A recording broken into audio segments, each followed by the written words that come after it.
अभिमान असलेली व्यक्ती आज पालक म्हणून आपल्याला लाभली, तर ते पालक नितेश साहेब आहेत.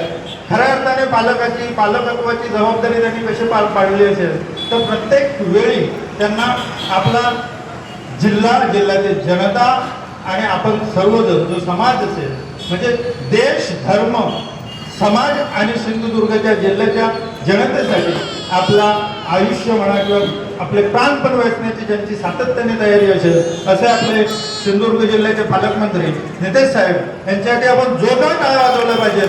कारण त्यांनी देऊ तो शब्द पूर्ण करू अशी त्यांची एक उक्ती होती म्हणा किंवा त्यांचं एक घोषवाक्य होतं. ज्यावेळी स्वाभिमान संघटना त्यांनी काढली, त्यावेळी त्या संघटनेचं घोषवाक्य होतं, देऊ तो शब्द पूर्ण करू. आणि अशाच पद्धतीचा शब्द सिंधुदुर्ग जिल्ह्यातील मराठा समाजाला त्यांनी दिलेला होता आणि तो आज शब्द खऱ्या अर्थाने पूर्ण करत आहे. आणि त्याचा सुवर्णक्षणाचे साक्षीदार आपण सर्वजण आहोत. यासाठी त्यांच्यासाठी जोरदार टाळ्या झाल्या पाहिजे. मुळात नितेश साहेबांसमोर माझ्यासारख्याने बोलणं खूपच कठीण आहे, पण आता मी ड्रायव्हिंग केली. कारण काय होतं, सत्कार होतातच, पण असे सत्कार क्वचितच होतात. आणि अशा वेळेला आपण नाही बोललो तर काही गोष्टी राहून जातील. कारण साहेबांच्या अनेक गोष्टी अशा आहेत की साहेबांच्या मनातल्या गोष्टी ना ते कधीही व्यक्त होत नाही. मला आठवतं गेली 10 वर्षापूर्वीपासून या मी प्रक्रियेत आहे. साहेबांनी मराठा मंडळाच्या सभागृहासाठी त्यावेळी आमची सत्ता नव्हती, पण त्यावेळी साहेबांनी सगळ्या मराठा समाजाच्या प्रतिनिधींना एकत्र केलं माझ्या माध्यमातून. शिशी सावंत असतील किंवा त्यावेळी बिरमोळे डॉक्टर वगैरे सगळी मंडळी होती. आम्ही प्रस्ताव दिला शासनाकडे प्रस्ताव दिला, तो मंजूर होण्यासाठी प्रयत्न केले, पण आमची सत्ता नव्हती, साहेबांची सत्ता नव्हती, पण पाठलाग सोडला नाही. विशेष म्हणजे ज्यावेळी सत्ता बसली, साहेब पालकमंत्री झाले, तर पहिला त्यांच्या डोक्यात विचार आला की आपण काय करावं, मराठा समाजासाठी काय करावं, तर अशा पद्धतीचं काम करावं, या समाजाला आणि प्रत्येकाला प्रेरणा देणारं काम करावं. आणि तशा पद्धतीचं काम आज साहेब उभे करत आहेत. मी अनेक वेळा साहेबांना म्हणतो, साहेब तुम्ही आम्ही विचार करून जिथे संपतो तिथून तुम्ही विचार करा. आणि साहेबांची ती पद्धत आहे. बघा, मराठा मंडळात आता काहीच होणार नाही आणि काहीच होणार नाही अशा पद्धतीची खात्री प्रत्येकाची पटली. आता पुढे जायचं कसं असा प्रश्न निर्माण झाला. असेल तुम्ही सर्वच मंडळी आहात, व्यक्त करावं नंतरही भाषणात, कारण आता पुढचा मार्गच दिसत नव्हता. आणि जिथे मार्ग दिसत नाही, जिथे रस्ता खुंटतो, तिथे साहेबाची विचार करण्याची सुरुवात होते. साहेबांनी पहिल्यांदा मंत्री झाल्यानंतर विचार केला की आपण स्वतंत्र मार्ग निर्माण करू आणि मराठा समाजाला, संपूर्ण समाजाला, मराठा समाजासमवेतच इतर समाजालाही सुद्धा प्रवाहात आणायचं असेल आणि कणकवली शहराची जी सांस्कृतिक भूक आहे ती जर पूर्ण करायची असेल तर या ठिकाणी स्वतंत्र असं उत्कृष्ट आणि सर्वोत्कृष्ट अशा पद्धतीचं सांस्कृतिक भवन झालं पाहिजे. आणि त्यासाठी ते झटत होते आणि आज त्याची सुवर्णक्षणाचे साक्षीदार आपण सर्वजण होत आहोत. अनेक लोक आजपर्यंतच्या प्रवाहात येतील, अनेक लोक परत जातील सुद्धा, पण नाव राहील.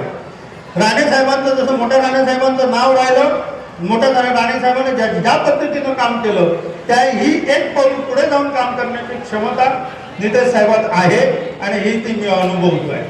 आज साहेब या ठिकाणी जो आपण आता भूमिपूजन जे केलं आहे त्याचा जो मराठा सांस्कृतिक भवन जे उभं राहणार, तुम्ही कल्पना करा त्याचं किती व्याप्ती मोठी आहे.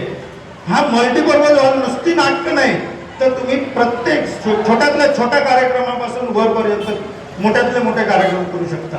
असं इतकं तो उत्कृष्ट असेल. या ठिकाणी विद्यार्थ्यांचं MPSC UPSC पासूनचे सगळ्या प्रकारची शिक्षण देण्याची व्यवस्था या ठिकाणी असेल. या ठिकाणी अशाच पद्धतीचं आर्ट गॅलरी असेल. साहेब आर्ट गॅलरीची संकल्पना साहेब स्वतः आपल्या भाषणात मांडतील, पण मी तुम्हाला निश्चितपणाने सांगेन की सिंधुदुर्ग जिल्ह्यात साहेब एकूण 38 गड किल्ले आहेत. 38 गड किल्ल्यामध्ये असे विजयदुर्ग म्हणजे दुर्ग किल्ले आहेत आणि गिरिदुर्ग किल्ले आहेत आणि भुईकोट किल्ले आहेत. आता भुईकोट किल्ले आहेत ना साहेब, भुईकोट किल्ल्यामध्ये जर विचार केला तर कुडाळ आहे, खारेपाटण आहे, नांदगाव आहे, आपलं कोट कामठा आहे, जसा बांदा आहे, नांदगाव आहे, भुई, हे सगळे जी आपली गावं जी आहेत ना, कोण कापते, फकीसरे, ही सगळी भुईकोट किल्ल्यात येतात.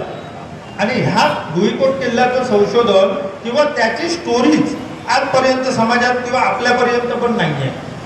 मी विनंती करेन साहेबांना की या मराठा समाजाच्या स्मारकात अशा दुर्लक्षित राहिलेल्या प्रत्येक घटक म्हणजे जे काही किल्ले असतील महाराजांचे 38 किल्ले सिंधुदुर्ग जिल्ह्यातले दुर्लक्षित असलेल्यांची देखील स्टोरी किंवा त्याचंही एक वेगळ्या पद्धतीची माहिती या ठिकाणच्या सांस्कृतिक भवनात उभी राहून निर्माण करून दिली जावी, जेणेकरून जो पर्यटक येईल, जो शिवप्रेमी येईल, तो इथे भेट देईल आणि त्याला लक्षात येईल की या सिंधुदुर्ग जिल्ह्यात मला कुठे कुठे शिवप्रेमी म्हणून भेटायचं आहे, कुठे कुठे मला जायचं आहे.